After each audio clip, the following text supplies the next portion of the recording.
Mike Tomlin is stepping down as the head coach for the Steelers.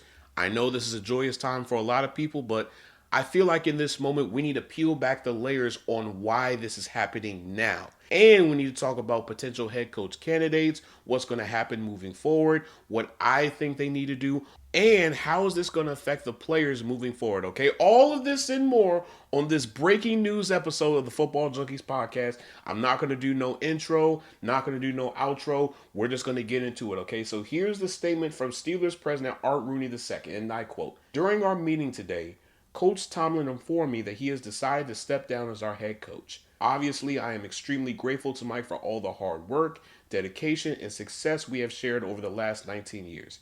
It is hard for me to put into words the level of respect and appreciation I have for Coach Tomlin. He guided the franchise to our 6th Super Bowl championship and made the playoffs 13 times during his tenure, including winning the AFC North 8 times in his career. His track record of never having a losing season in 19 years will likely never be duplicated. My family and I and everyone connected to the Steelers management are forever grateful for the passion and dedication Mike Tomlin has devoted to the Steelers football," end quote. Now here's the statement from Mike Tomlin, and I quote, "After much thought and reflection, I have decided to step down as head coach of the Pittsburgh Steelers. This organization has been a huge part of my life for many years and has been an absolute honor to lead this team. I am deeply grateful to Art Rooney II and the late Ambassador Rooney for their trust and support. I am also thankful to the players who gave everything they had every day, and to the coaches and staff whose commitment and dedication made this journey so meaningful. I want to also thank Steelers Nation. Your passion, loyalty, and high expectations represent what makes this franchise truly special. Coaching in Pittsburgh is unlike anywhere else, and I will always take great pride in having been a steward of this team. While this chapter comes to a close, my respect and love for the Pittsburgh Steelers will never change. I'm excited for what the future holds for this organization, and I will forever be grateful for my time in Pittsburgh," end quote. Mike Tomlin's overall record with the Steelers is 193 wins and 114 losses. Now that we've read all the statements and whatnot, let's talk about this situation. I don't think Mike Tomlin made this move after the Texans loss. I think Mike Tomlin had been thinking of this move for a very long time. Because let's be honest here. The last few years with the Steelers have not been great. They haven't done well in the playoffs, and just overall, they're not a good team. Now, sure, we can play the blame game. We can point fingers at this person and that person and this decision and that decision. But the fact of the matter is this. The Steelers are trying to do something that is very difficult, and that is they're trying to retool while remain competitive. Now, I'm not saying this is impossible, but the part that the Steelers continue to fail on is not consistently hitting on their draft picks. And the other part we need to talk about is the Steelers continuing to sign these old players. I understand that these are some really great names and these are going to be potential first ballot Hall of Famers and whatnot, but you guys are signing these old ass players thinking that you're going to get the same production that you saw with other teams when you're not even using them the same way that they were just used. So when you factor all of this in, of course the Steelers were not going to be competitive. Now I know the media is spinning this story and talk about how Steelers fans are ungrateful and they need to appreciate Mike Tomlin and all this crazy things and he's never had a losing season. Let's really talk about this, all right? Yes, it is an achievement that he's never had a losing season, but at the same time, that doesn't mean that he's greater than all the other coaches. Because anybody can be great in the regular season. What really defines your legacy is the postseason. In the last few years, Mike Tomlin has not had a lot of success in the postseason. The last time they won the playoffs was in 2017. And since then, they haven't done anything. In 2020, you lost to the Browns 48-37. In 2021, you lost to the Chiefs 42-21. In 2023, you lost to the Bills 31-17. In 2024, you lost to the Ravens 28-14. In 2025, you lost to the Texans 30-6. Now, sure, people can play the blame game and say, oh, we didn't have this person in the playoffs, or we didn't have this quarterback in the playoffs, and blah, blah, blah, blah, blah, blah, blah, blah, blah, blah. Doesn't matter, okay? The fact of the matter is, this has been an accumulation over time of not getting it done. And let's also be honest here. The Texans game was probably their best chance of winning a playoff game. Because C.J. Stroud wasn't playing his best ball. He kept fumbling the ball over and over and over again. The defense was putting the offense in great positions on the field. But the offense couldn't do anything because why? They have a stagnant offensive coordinator and they don't have any weapons. Now, as much as I want to praise Mike Tomlin for all of his achievements and whatnot, I also have to be very critical. Bro, you wasn't getting it done in the last few years. And I'll be honest, I'll be very transparent with you guys. Mook, you know exactly what I'm getting ready to say. The only time this offseason where I was actually really excited to be a Steelers fan was when we acquired Jalen Ramsey. Because at that moment, I'm thinking, oh, we only gave up a couple picks and maybe a player that's not going to make the roster to acquire Jalen Ramsey. But then once I found out that we traded away Minkah Fitzpatrick, I was done with the team. Because at that point, that had already let me know that you're choosing names over value. Let's go a little bit deeper. I've been one of the main people that have been beating on the table that the worst trade they ever made this offseason was getting Jalen Ramsey for Minkah Fitzpatrick. Because I know everybody was being critical of Minkah saying, oh, he's not making the same splash moves that he used to do. He's not getting picks. He's not getting this. He's not getting that. Why are we paying Minkah Fitzpatrick all this money? But the fact of the matter is this. You need Minkah. Because what you have on this roster right now is a more expensive, less athletic version of Minkah Fitzpatrick. And this is no way at me shooting a shot at Jalen Ramsey. I love Jalen Ramsey, love his game, love everything that he brought to the Steelers. But you traded down to get a name. Then you give $10 million to Darius Slay when you know he can't play man coverage anymore. And understand this here, folks. There is not one player on this roster that Mike Tomlin does not give the green light on. This isn't Omar Khan's working. This is Mike Tomlin's working. And don't get it twisted. I'm not one of these crazy fans out here that are saying, fuck Mike Tomlin. Mike Tomlin's got to go. I'm so sick of Mike Tomlin. I can just cry right now. I'm going to drink my life. I'm not one of those fans, okay? If you're looking for the Steel Hero podcast, you're not going to get that over here. You're going to get real people, real information, real facts. If you're looking for that delusion crap over there, you go over there and you look for it, but not over here. We're going to talk about this situation. We're going to unpack this situation like professionals. I can be critical of somebody while at the same time appreciating the work that they do. What coach do you know that can go through the things that Mike Tomlin has gone through within the last 5 to 10 years and still remain competitive? Name me one coach that can still remain competitive without having a franchise quarterback. I don't know a lot of coaches that can do it, but Mike Tomlin can say that he did it. And before we go any further, huge shout out to Josina Anderson because she was one of the first people that actually talked about a significant move like this happening. Now, this is what Josina Anderson tweeted out on October 13th, and I quote, spoke to a league source who tells me they're currently expecting 5 NFL head coaching changes that includes the Titans. One of said teams has a star player expressing frustration to ownership. Another team no one is really talking about now could be looking for new scenery next year. We'll keep you posted.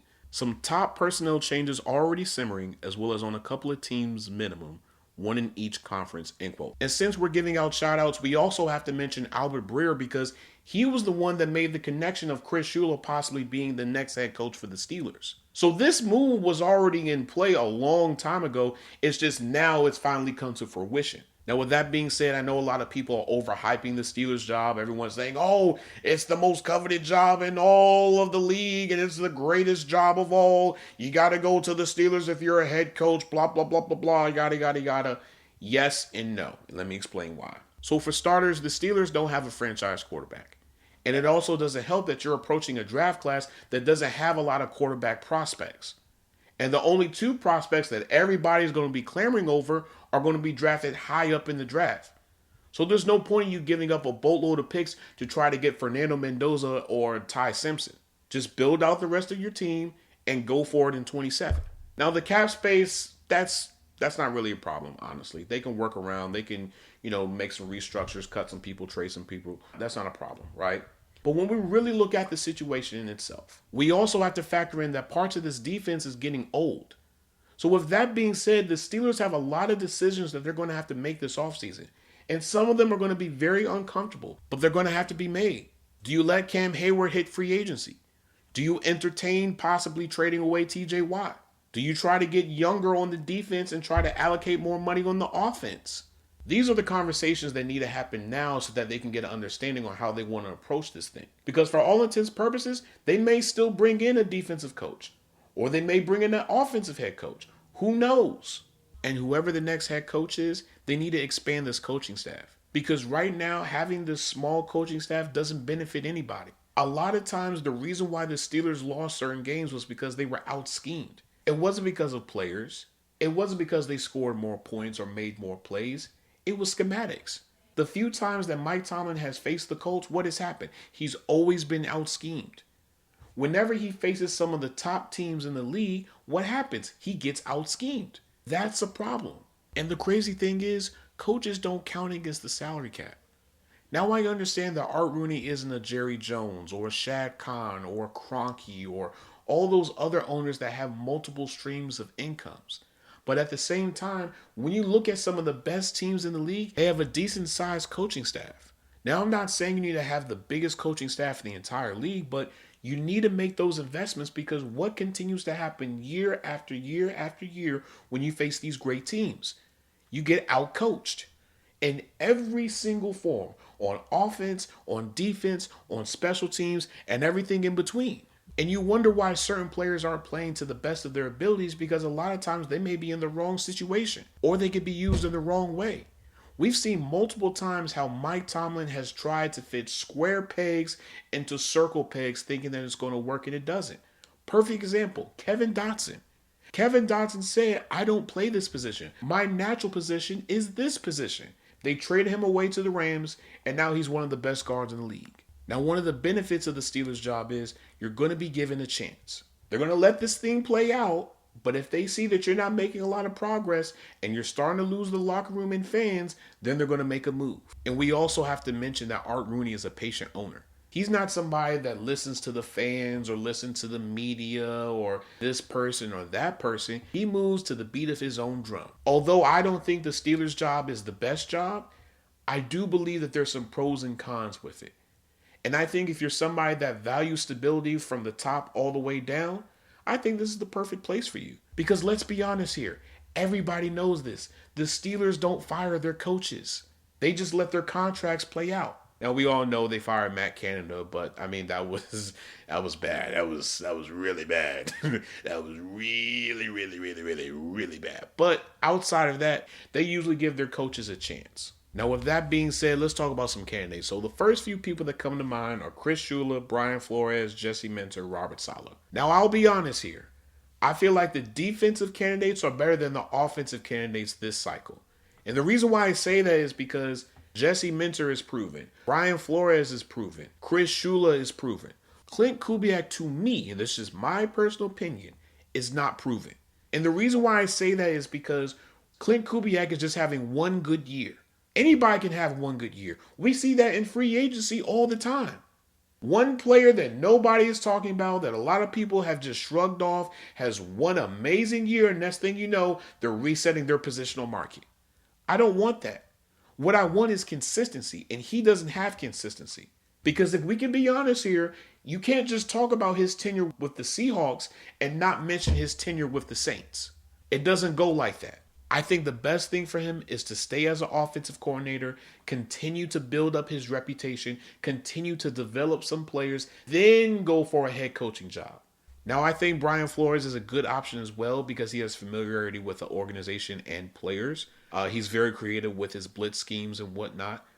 But Jesse Minter to me is very interesting. And the reason why I say that is because when we look at the Chargers defense, everybody benefited from the coaching. From Adafio Way to Khalil Mack, of course, Derwin James, Dante Jackson, I can continue to go down the list. I think if you really want to maximize what you have on this defense, Jesse Minter is the way to go. Now, if you want to take things another level, you can get Chris Shula.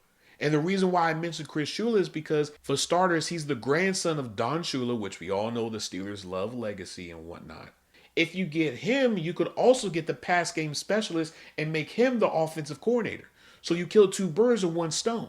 The next head coach in some way needs to be like a Mike Tomlin. And when I mean a Mike Tomlin, I mean somebody who is able to motivate their players despite the circumstance. You could be on a 2-game losing streak, and that coach is going to motivate your players to play their best ball. You need a head coach that has a CEO mindset and not a backup manager mindset. Now, Robert Saleh is an interesting name as well because although a lot of people are going to criticize him for his time with the Jets, The one takeaway we can all agree upon is he made that defense better. From Sauce Gardner to Quentin Williams and even Quincy Williams, everybody on that defense under Robert Saleh played better. And since then, they haven't been playing their best ball, aside for Quentin Williams, which that's another story for another day, right? I think if you bring in any of these guys, your team is going to be great. There's no need for you to go on the offensive side because there's not a lot of good options, okay? And that's the part that upsets me because you could have done this a couple years ago. See, if you would have done this in the window when Ben Johnson was available, Jim Harbaugh, Mike Vrabel, Raheem Morris, you would have had way better options. Because right now it looks like the best candidates are for the defense. So if you're trying to go a different way, you really can't do it this time. Are you going to go with Mike McDaniel? Hell no. Are you going to go with Kevin Stefanski? Hell no. Are you going to go with Clint Kubiak? Hell no. You might as well want to stay with the defense, have them bring in a really good offensive coordinator, and just go from there. And one more thing we need to talk about, and then we'll end the episode. The Steelers are going to hire somebody young. They're not going to hire a 42 or 45 or 50-year-old. They're going to hire somebody that is young.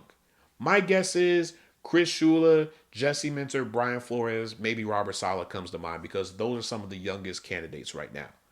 Now, could they surprise us? Yes, but I don't think they will. With that being said, I think we need to take a moment and celebrate Mike Tomlin. Because all I've been seeing is, oh, Mike Tomlin quit on the team. And oh my God, I'm so happy that Mike Tomlin is gone. Oh my God, I can cry right now. I'm just going to pull over and just cry and celebrate.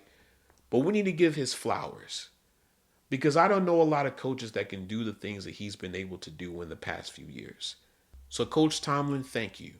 As a black kid growing up, seeing you on the sideline coach the Pittsburgh Steelers was an honor. From your consistency to your high expectations, you continue to prove the naysayers wrong season in and season out.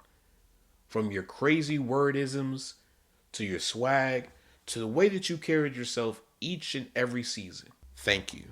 And with that being said, I'm going to end this episode here. If you guys like what you were listening, please make sure you guys leave a 5-star review in anywhere and everywhere that you listen to podcasts, okay? We're available on Apple, Spotify, and a few other places. But if you want to access those places, go on Google, type in rss.com, Football Junkies Podcast. It should be the first link. When you click on that link, it gives you the option to listen to it on the browser. When you click on that button, it'll give you the choice to listen to the podcast on other platforms, okay? Now, for my YouTube people, you can follow us on there at Football Junkies Pod. Football Junkies Pod. And when you go on our YouTube, we have a link tree. When you click on that link tree, it'll take you to anywhere and everywhere that we have Football Junkies content. Okay, now for my TikTok people, Football Junkies Pod. Football Junkies Pod. I got some clips. I'm going to post them. You already know how these things go. Just got to give me some time. All right, now for my Instagram people, Football_Junkies Pod. Football_Junkies Pod. Junkies Pod is not what? It is together, not spaced. It is together, not spaced. Football_Junkies Pod. You can follow me on Twitter at GMKale, GMKAILE, as well as on Blue Sky, GMKale, GMKAILE. All right. All the links to all of my social media accounts and everything else is in the description of every single episode. All right. So as always, I hope I gave you guys the fix that you guys need. I love you guys. I appreciate you guys so much. Stay tuned. More content will be coming out soon. As always, this is your GM Kale signing out. Peace and love. Later, guys.